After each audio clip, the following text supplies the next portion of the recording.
أعوذ بالله السميع العليم من الشيطان الرجيم بسم الله الرحمن الرحيم. Les mystères du pèlerinage. Grâce à Allah qui a fait de l'unicité un talisman et une forteresse pour ses serviteurs, qui a fait de la Kaaba un lieu de contrition, qui a honoré cette demeure pour la protéger, qui a fait de sa visite et des tours parcourus autour d'elle un rempart entre le serviteur et le châtiment. Que la prière et la salat d'Allah soient sur Muhammad, le prophète de la miséricorde et le Seigneur de la nation, sur sa famille et ses compagnons, les leaders de la droiture et les seigneurs des humains. Le pèlerinage constitue l'un des fondements de l'islam, l'adoration de la vie, l'accomplissement de l'islam et le perfectionnement de la religion. Allah le tout digne et cher dit: Aujourd'hui, j'ai parachevé pour vous votre religion et accompli sur vous mon bienfait, et j'agrée l'islam comme religion pour vous. Sourate la table servie, verset 3. Le prophète alayhi salatu wassalam dit: Quiconque trouve la mort avant d'accomplir le fondement du pèlerinage, qu'il décède juif ou chrétien s'il veut. Vénérée soit l'adoration, que par sa négligence, la religion perd sa perfection, et celui qui la néglige devient l'égal des juifs et des chrétiens par son égarement. Cette adoration mérite donc d'être expliquée en donnant les détails concernant ses fondements, ses consensus, ses éthiques, ses vertus et ses mystères. La totalité sera dévoilée avec l'aide d'Allah en 3 parties. Première partie, ses vertus avec les vertus de la Mecque et de la Kaaba, ses fondements et les conditions requises.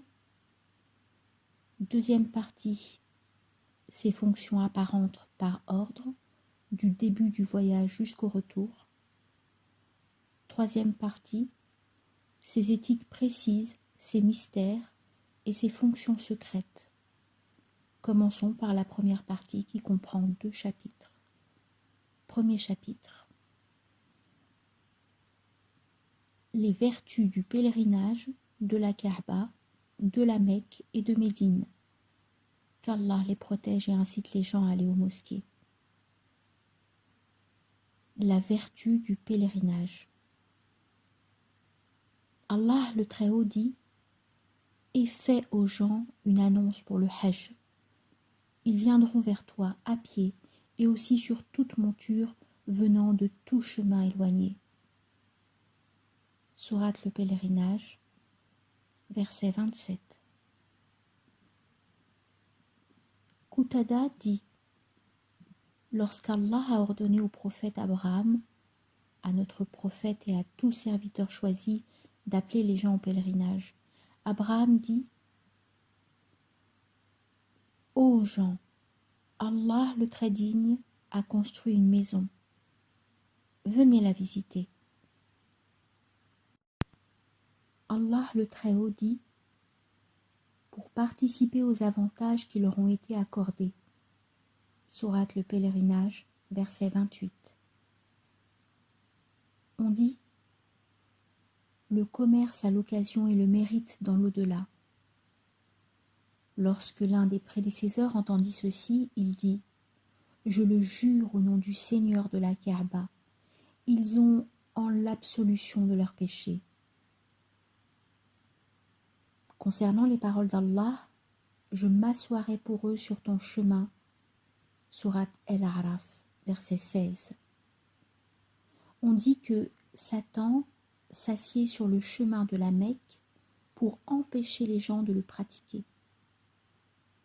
Le prophète alayhi salatu wassalam dit: quiconque accomplit le pèlerinage sans ignominie ni turpitude sort propre de ses péchés comme le jour de sa naissance.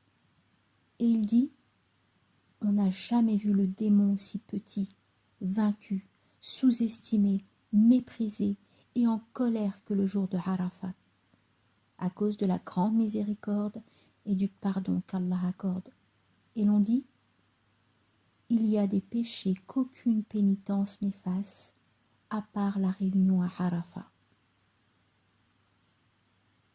Le prophète alayhi salatu wassalam dit, quiconque sort de chez lui, ayant l'intention d'accomplir la visite de dévotion ou le pèlerinage, et qu'il décède, aura le mérite du pèlerinage jusqu'au jour du jugement dernier. Et quiconque trouve la mort dans l'un des deux lieux sacrés entrera au paradis sans jugement. Il dit de même, les pèlerins et les visiteurs forment les délégations et les visiteurs d'Allah. S'ils l'implorent, il les exauce. S'ils lui demandent pardon, ils seront pardonnés. Et s'ils cherchent sa protection, ils seront protégés. On rapporte dans un hadith d'après sa famille, qu'Allah en soit satisfait, qu'il dit « Le plus grand pécheur au monde est celui qui se tient à Arafat et qui croit qu'il n'aura pas le pardon d'Allah. » Ibn Abbas raconta que le prophète alayhi salatu wassalam dit « 120 miséricordes descendent sur cette demeure par jour, 60 pour ceux qui tournent autour, 40 pour ceux qui prient et 20 pour ceux qui les regardent. » Pour cette raison, il est souhaité tout d'abord de tourner autour de la Kaaba sans pèlerinage et sans visite. On dit « Quiconque tourne autour de la Kaaba pendant une semaine, ayant la tête rasée et les pieds nus, aura le mérite de la libération d'un esclave, et quiconque tourne sous la pluie durant une semaine, Allah lui pardonne tous ses péchés précédents. » L'un des prédécesseurs dit « Si le jour de Arafat coïncide avec un vendredi, tous ceux qui sont à Arafat seront pardonnés, et c'est le meilleur jour au monde. » C'était le vendredi, tandis que le prophète alayhi salatu wassalam accomplissait le pèlerinage de l'adieu, que le verset d'Allah est descendu. « Aujourd'hui, j'ai parachevé pour vous votre religion et accompli sur vous mon bienfait. Et j'agrée l'islam comme religion pour vous. » Sourate La Table Servie, verset 3. Les chrétiens et les juifs disent « Si ce verset était descendu sur nous, nous aurions proclamé ce jour un jour de fête. » Omar, qu'Allah en soit satisfait, dit « Je témoigne que ce verset est descendu dans un jour réunissant deux fêtes à la fois, le jour de Arafat et un vendredi, où le prophète était à Arafat. » Le messager d'Allah alayhi salatu wassalam dit « Allah pardonne les péchés des pèlerins et ceux des gens pour qui les pèlerins vous implorent. » Moujahid et d'autres savants dirent « Lorsque les pèlerins arrivent à la Mecque, les anges les reçoivent, saluent ceux qui sont à dos de chameau, serrent les mains à ceux qui sont à dos d'âne et embrassent ceux qui sont à pied. » Al-Hassan dit « Quiconque trouve la mort après Ramadan, après une conquête ou après un pèlerinage, la trouve en martyr. » On raconte qu'Ali ben Muafak dit « Une année, pendant que je faisais le pèlerinage, j'ai passé la nuit de Arafat à la mosquée El-Kif à Minan. J'ai vu dans mon sommeil deux anges descendre du ciel, habillés en vert, et l'un d'eux appela son ami en disant « Ô serviteur d'Allah !» L'autre dit « À ton service, ô serviteur d'Allah !» Il dit « Sais-tu combien de pèlerins ont visité la maison de notre Seigneur cette année ?»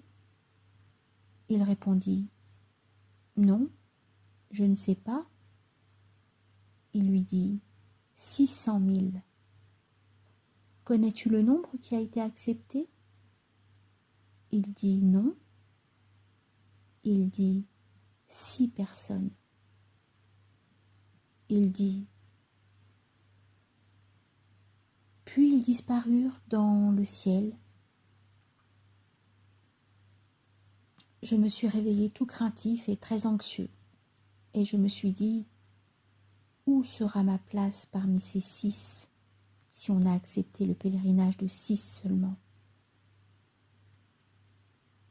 Après avoir terminé le devoir de Arafat, je me suis mise à réfléchir au grand nombre de pèlerins et au peu de gens dont le pèlerinage a été accepté. Puis je me suis endormie. Pendant mon sommeil, les 2 anges redescendirent, avec le même aspect, et l'un d'eux appela l'autre et lui redit les mêmes paroles. Puis il dit « Sais-tu qu'est-ce que notre Seigneur a décidé cette nuit ?» Il dit « Non. » Il dit « Allah a offert à chacun des 600 000. » Il dit « Je me suis réveillé avec une joie indescriptible. » Moujahid dit également « Une année, après avoir terminé mon devoir de pèlerin, j'ai pensé à ceux dont le pèlerinage ne sera pas accepté. J'ai dit « Oh Allah, je fais don de ce pèlerinage et j'offre son mérite à ceux dont le pèlerinage ne sera pas accepté. » Pendant mon sommeil, je vis le Seigneur de la grandeur, qu'il soit lui loué. Et il me dit « Ali, tu te montres plus généreux que moi, alors que j'ai créé la générosité et les généreux. Je suis le plus généreux des généreux, et j'ai la priorité à la générosité. J'ai fait don d'accepter le pèlerinage de ta part de tous ceux à qui je l'avais refusé. »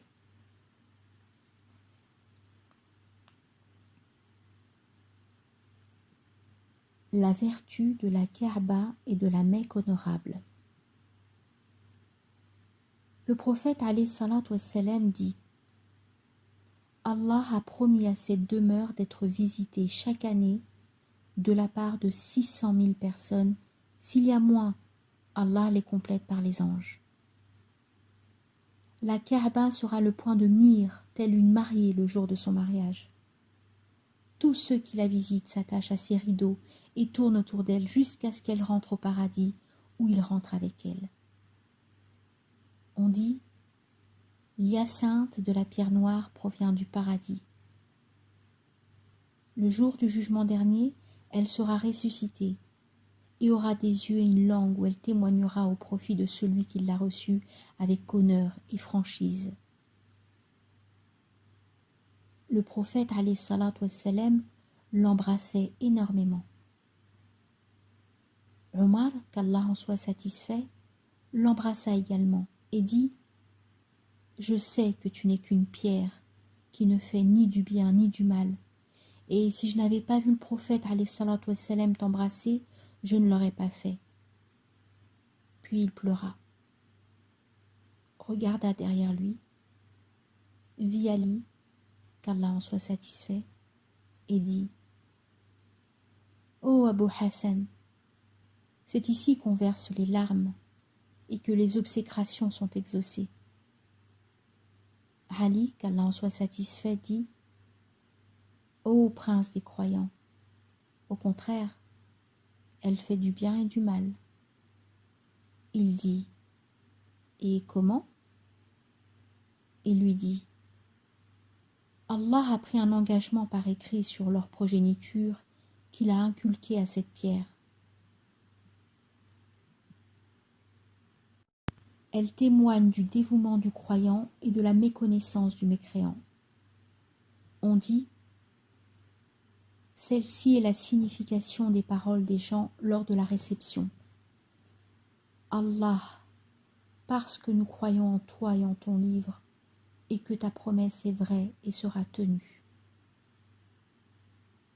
On rapporte qu'Al-Hassan al-Basri dit « Près de la Kaaba, le jeûne d'un seul jour équivaut à 100 000 jours et une bonne action équivaut à 100 000 bonnes actions. On raconte que lorsqu'Adam a accompli son devoir de pèlerin, alayhi salam, les anges l'interceptèrent et lui dirent « Nous avons visité cette demeure 2000 ans avant toi. » On dit « Tournez beaucoup autour de la Kaaba avant qu'elle ne soit levée au ciel. Elle a déjà été démolie 2 fois, mais à la 3e, elle sera levée au ciel. » On rapporte, selon Ali, qu'Allah en soit satisfait, que le prophète alayhi salatu wassalam dit « Allah le Très-Haut et digne dit « Si je veux démolir le monde, je commence par démolir ma maison et par la suite, je démolis le monde. »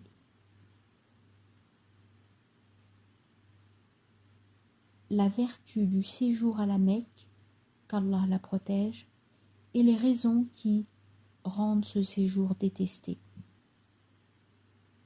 Les ulama qui ont peur et qui prennent garde ont détesté le séjour à la Mecque pour 3 raisons.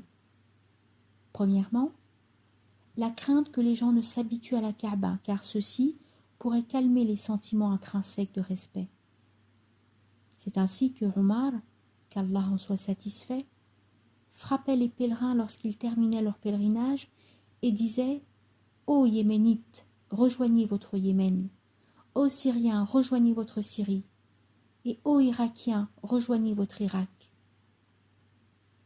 Pour cette raison, Omar, qu'Allah en soit satisfait, avait l'intention d'interdire aux pèlerins de tourner beaucoup autour de la Kaaba par crainte qu'ils ne s'y attachent. Deuxièmement, la languir après l'avoir quittée pour exciter l'envie d'y retourner, car Allah en a fait un lieu de repentir et de paix, c'est-à-dire qu'ils se repentissent et reviennent une fois après l'autre sans se lasser. Quelqu'un dit « Mieux vaut que tu sois dans un pays quelconque et que ton cœur batte pour la Mecque par amour de la Kaaba que de rester à la Mecque tout ennuyé et avoir le cœur ailleurs. »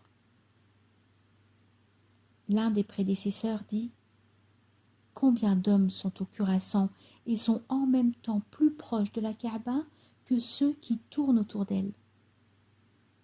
Et on dit « Allah a des serviteurs que la Kaaba tourne autour d'eux pour se rapprocher de lui. »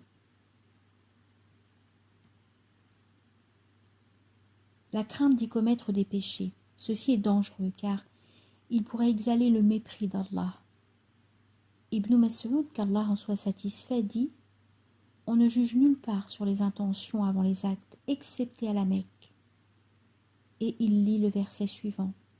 « Quiconque cherche à y commettre un sacrilège injustement, nous lui ferons goûter un châtiment douloureux. » Sourate le Pèlerinage, verset 25. On dit qu'à la Mecque, les bonnes œuvres comptent pour le double aussi bien que les mauvais actes. Ibn Abbas, qu'Allah en soit satisfait, disait « L'accaparation à la Mecque ressort de la mécréance dans le haram et on dit « et le mensonge aussi ». Ibn Abbas, qu'Allah en soit satisfait, dit « Je préfère commettre 70 péchés à Rikia que d'en commettre un seul à la Mecque. » Rikia est un petit patelin entre la Mecque et Taïf. Cette peur a atteint quelques résidents au point où ils n'y faisaient plus leur besogne naturelle et ils allaient à Hil pour les faire. Quelques-uns parmi eux y ont séjourné 1 mois sans dormir. Pour empêcher les gens de séjourner à la Mecque, quelques ulémas y ont interdit la location des maisons.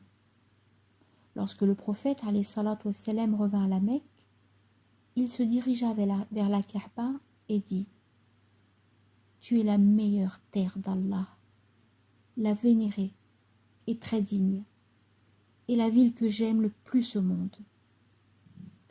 Je ne serais pas sorti si je n'y étais pas contraint. »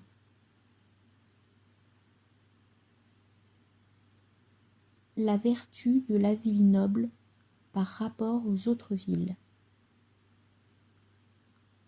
Après la Mecque, l'endroit le plus préféré au monde est la ville du messager d'Allah, alayhi salatu wassalam, car dans cette ville, les bonnes œuvres ont le double du mérite. Il dit, alayhi salatu wassalam, une prière dans ma mosquée, celle-ci prévaut 1000 prières dans une autre mosquée, à l'exception de la mosquée sacrée. Également, toute bonne action accomplie à Médine prévaut 1000, et après Médine vient la terre sainte, où la prière en vaut 500, sauf dans la mosquée sacrée.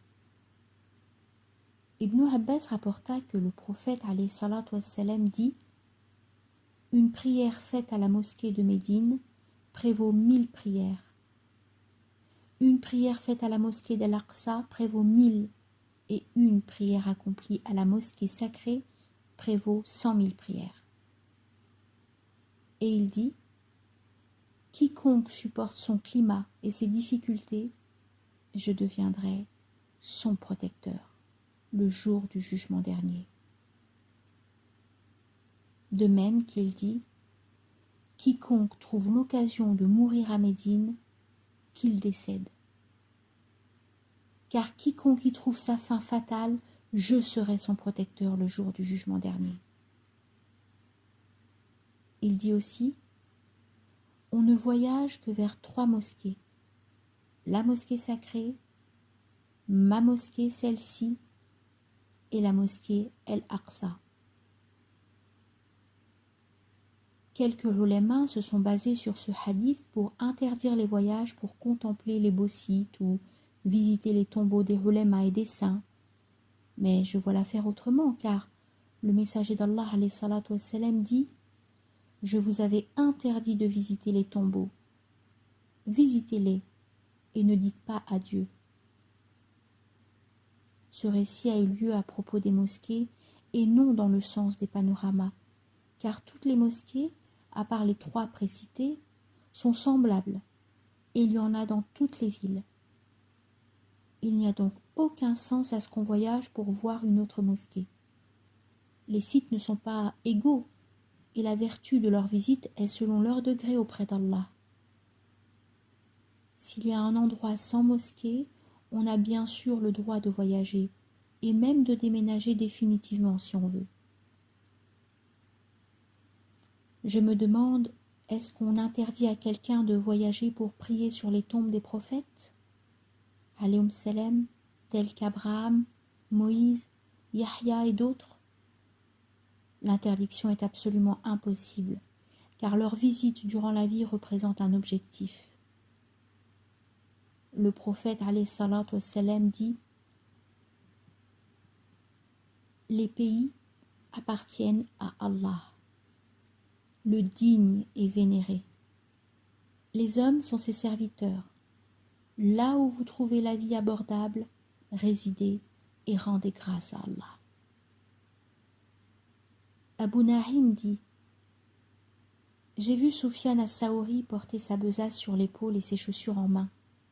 Je lui dis: où vas-tu? Il dit: je vais dans un pays où je pourrais mettre un dirham dans ma besace. Dans un autre récit, j'ai entendu qu'il y a un village où je peux vivre à bon marché. Je lui dis: est-ce que tu fais ceci? Il dit: bien sûr. Si vous entendez qu'il y a un pays où on vit bon marché, allez-y, car c'est plus sain pour votre religion, avec moins de soucis. Il disait: c'est une mauvaise époque où les paresseux ne sont pas à l'abri et à plus forte raison les renommés. C'est une époque de déplacement où l'homme s'enfuit pour protéger sa religion des calamités. Un étranger lui dit: j'ai décidé de m'installer dans le voisinage de la Mecque. Conseille-moi. Il lui dit: je te donne 3 conseils. Ne prie pas au premier rang, ne fréquente pas un Quraishite et n'exhibe pas une aumône. Deuxième chapitre. Les conditions requises pour le pèlerinage et la validité des fondements, des obligations et des interdictions. 2 conditions sont requises pour que le pèlerinage soit valable: le temps et l'islam. Si l'enfant est distingué, son pèlerinage est valable, mais son tuteur porte à sa place l'habit du pèlerinage. S'il est encore petit et fait les tournées de la Kaaba et les rondes. Quant à la période, elle se situe entre Shawwal, Dhul Qidda et les 9 premiers jours de Dhul Hijja, jusqu'au lever du soleil du jour du sacrifice.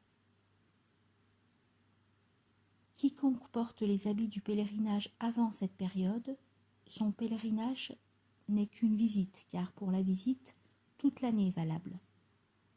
Les conditions requises sont 5: l'islam, la liberté, la puberté, l'esprit et la période. Si l'enfant ou l'esclave porte les habits du pèlerinage, mais l'esclave devient libre et le gamin devient adulte à Arafat ou à Muzdalifa, et qu'ils reviennent à Arafat avant l'aube, ils auront la récompense du pèlerinage, car ce dernier est basé sur Arafat, et n'auront pour sacrifice qu'une chèvre. Ces conditions sont les mêmes à part la période. Les conditions requises pour que le pèlerinage devienne une obligation sont 5: la puberté, l'islam, l'esprit, la liberté et la possibilité. Quiconque a le devoir d'accomplir le pèlerinage parce qu'il remplit les conditions, a le devoir d'accomplir également la visite. Quiconque désire rentrer à la Mecque pour une visite ou un commerce et qui n'est pas bûcheron, doit porter l'habit du pèlerinage. Il y a 2 catégories de possibilités. Premièrement, la possibilité directe qui est en rapport avec sa santé, avec les parcours, qui doit être paisible, sans devoir traverser une mer dangereuse ou rencontrer un ennemi coriace, de même qu'il est tenu d'assurer ses frais pour l'aller et le retour, aussi bien que les dépenses des personnes qui sont à sa charge durant cette période, de payer ses dettes et de pouvoir louer une monture avec un brancard ou une voiture hippomobile. Deuxièmement, celui qui est aisé a la possibilité de louer les services de quelqu'un pour accomplir l'obligation à sa place, mais à condition que ce dernier ait accompli son obligation d'abord. L'enfant peut proposer à son vieux père d'aller à sa place au pèlerinage, mais ne peut pas lui proposer l'argent nécessaire, car accomplir cette obligation est un honneur, mais l'argent devient une ostentation par rapport au père. Quiconque ayant la possibilité a le devoir de l'accomplir, mais il peut le reporter. Cependant, il court un risque. S'il trouve les moyens à la fin de ses jours, ce devoir ne l'incombe plus.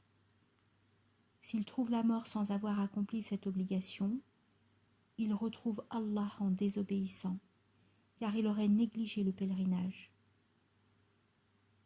Lorsque quelqu'un laissait un héritage, on accomplissait cette obligation à sa place, même si elle n'est pas mentionnée dans son testament avec les dettes. Quiconque ne fait pas le pèlerinage malgré qu'il est aisé, sa situation auprès d'Allah est grave. Omar, qu'Allah en soit satisfait, dit: J'allais écrire à nos gouverneurs de créer un impôt à prélever de ceux qui sont aisés et qui n'accomplissent pas l'obligation du pèlerinage.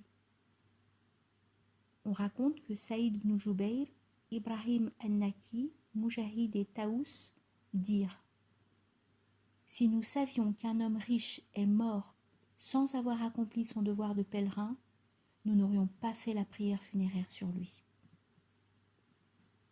Ibn Abbas disait: Quiconque décède sans payer la zakat et sans accomplir le pèlerinage demande de revenir sur terre et lit les paroles d'Allah le vénéré suivantes: Mon Seigneur, fais-moi revenir sur terre afin que je fasse du bien dans ce que je délaissais. Sourate Les Croyants, versets 99 et 100.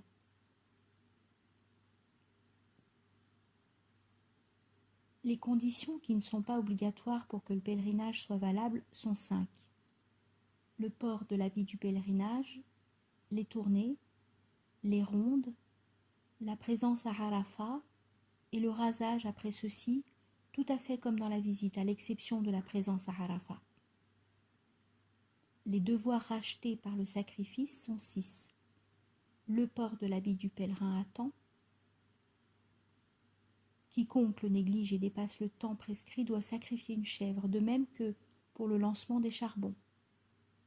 Quant à l'attente à Arafat jusqu'au coucher du soleil, au passage de la nuit à Muzdalifa et à Mina, et à la ronde de l'adieu, les 4 sont rachetés par le sacrifice du sang selon l'un des 2 avis. Le deuxième avis préconise le sacrifice du sang parce qu'il est souhaité et non pas obligatoire. Les façons d'accomplir le pèlerinage et le pèlerinage mineur sont 3. Premièrement, la séparation entre les 2 pèlerinages et c'est la meilleure. Ainsi, le pèlerin vient accomplir l'une d'eux une fois terminé, il ôte ses habits du pèlerinage, ensuite il débute le pèlerinage mineur pour mettre les habits spécifiques. Le meilleur endroit pour porter l'habit du pèlerinage est par ordre El-Jirana, Tanim, puis El-Hudaybiya. Deuxièmement, l'union où il réunit les 2 à la fois et dit « Je réponds à ton ordre pour une visite et un pèlerinage à la fois ». Puis, il porte l'habit du pèlerinage, l'ihram, et les rituels de ce dernier comptent pour le pèlerinage mineur aussi, tels que les ablutions sont englobés par le lavage rituel. Cependant, s'il fait les tours autour de la Kaaba et les rondes avant Arafat, les 2 ne comptent pas car il faut que les tours de la Kaaba aient lieu après la présence à Arafat pour le pèlerinage. Celui qui regroupe les 2 obligations doit sacrifier une chèvre à moins qu'il ne soit un habitant de la Mecque, car il n'a pas traversé El-Miqat. Troisièmement, traverser El-Miqat tout en portant l'ihram dans l'intention d'un pèlerinage mineur et mener une vie normale à la Mecque jusqu'au moment du pèlerinage, puis s'interdire tous les plaisirs à moins qu'on ne réponde à 5 conditions. Premièrement, qu'on ne réside pas dans le voisinage de la maison sacrée. Deuxièmement, qu'on accomplisse le pèlerinage mineur avant le pèlerinage. Troisièmement, que le pèlerinage mineur ait lieu durant les mois de pèlerinage. Quatrièmement, qu'il ne revienne pas au lieu de son départ pour le pèlerinage ou à une distance égale.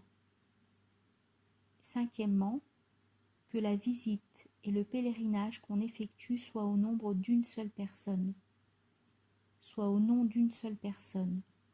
Si ces qualités existent, on devient jouissant et on doit alors sacrifier une chèvre. Mais si on ne trouve pas, on doit jeûner 3 jours consécutifs ou discontinus avant le jour du sacrifice et 7 lorsqu'on retourne chez soi. Si on n'observe pas le jeûne durant les 3 jours jusqu'à ce qu'on revienne au pays, on jeûne 10 jours consécutifs ou discontinus et on échange le sacrifice du regroupement des 2 obligations et de la jouissance à la fois. Les interdictions lors du pèlerinage et de la visite sont 6. Premièrement, le port de la chemise, du pantalon, des chaussures et du turban. Il faut porter un drap, une couverture et une pantoufle, et il n'y a aucun mal à s'aubombrer sous un parasol. Il ne faut pas se couvrir la tête. La femme doit porter un drap cousu sans se couvrir le visage. Deuxièmement, éviter tout ce que les sages nomment parfum. Si on se parfume ou porte des habits, on doit sacrifier une brebis. Troisièmement, si on se rase ou si on se coupe les ongles, on doit sacrifier une brebis. Il n'y a aucun mal à mettre du rimel, à aller au bain, à se faire saigner, à poser des ventouses ou à peigner les cheveux. Quatrièmement, faire l'amour est abolissant avant la première légitimation et l'on doit sacrifier une vache ou un bovin ou 7 chèvres. Mais si cela survient après la première légitimation, on sacrifie un bovin. Cinquièmement, les avant-propos de l'amour tels que les embrassades et les attouchements qui tachent la pureté des femmes sont prohibés, ainsi que la masturbation, et on doit sacrifier une chèvre. Il est également interdit de se marier ou de marier, mais il n'y a pas de sacrifice à faire car les actes ne sont pas écrits. Sixièmement, la chasse est interdite, mais la pêche est licite. Si on chasse un gibier, on doit sacrifier un animal ou un oiseau qui lui est semblable.